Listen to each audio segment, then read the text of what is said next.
और कहती है महाराज एक बार राजा शुदुम शिकार खेलने के लिए कहते हैं अपने साथियों के साथ सिंध देश के घोड़े पर सवार होकर के कुछ मंत्रियों के साथ वन में जाते हैं। राजा कवच पहन करके हाथ में सुंदर धनुष बाण लेकर के घोड़े पे बैठ के गए, अद्भुत बाण लेकर के हिरणों का पीछा करते हैं।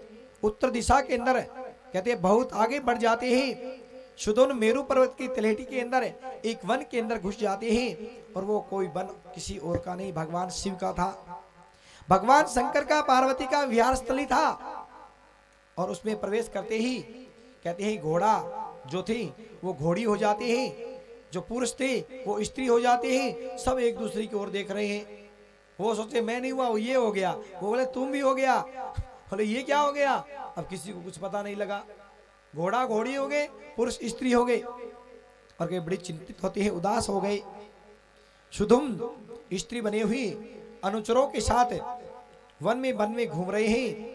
वहीं पास में एक बुद्ध का आश्रम था।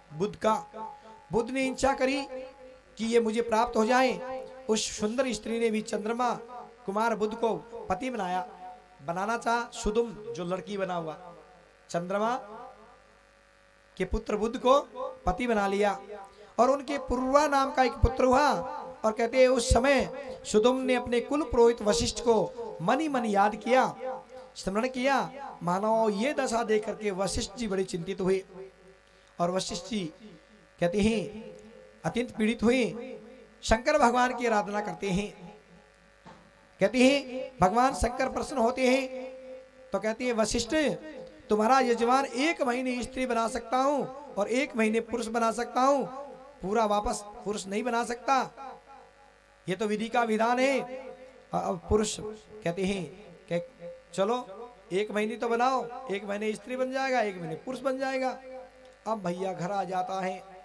1 महीने जब पुरुष होता है तो राजगद्दी पे बैठ जाता है और 1 महीने जब स्त्री होता है तो महलों में साड़ी पहन के बैठ जाता है।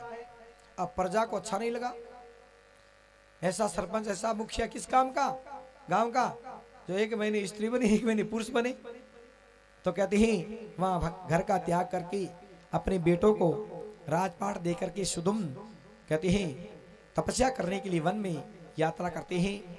अंतोत्गत्वा भगवान का भजन करते करते उनका कल्याण होता है। तब व्यवस्थ मनु के पुत्र की कामना से यमुना के तट पर 100 वर्ष तक तपस्या की। इसके बाद संतान के लिए हरि की आराधना करी और उनके अपने ही सम्मान 10 पुत्र हुए, जिनमें सबसे बड़े थे इक्ष्वाकु। मनुपुत्रों में से एक का नाम था प्रसदर। गुरु वशिष्ठ ने उन्हें गायों की रखवाली के लिए गौशाला के अंदर रख रखा था। और कहते हैं यहाँ एक प्रसदर रात्रि में गुरु आश्रम में गोरक्षा के लिए वीर आसन के ऊपर बैठे थे, हाथ में तलवार लेकर के। और परंतु क्या होता है, रात्रि में एक शेर आ जाता है।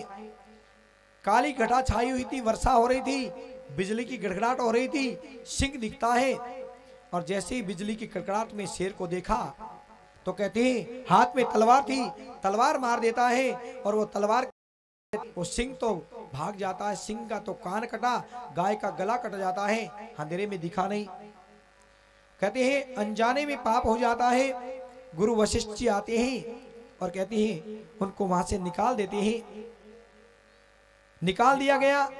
उन्होंने जाकर के जंगल में भजन किया, उनका भी कल्याण हुआ। राजा परीक्षित कहते हैं महाराज आगे की कथा का वर्णन करो, सुनाओ।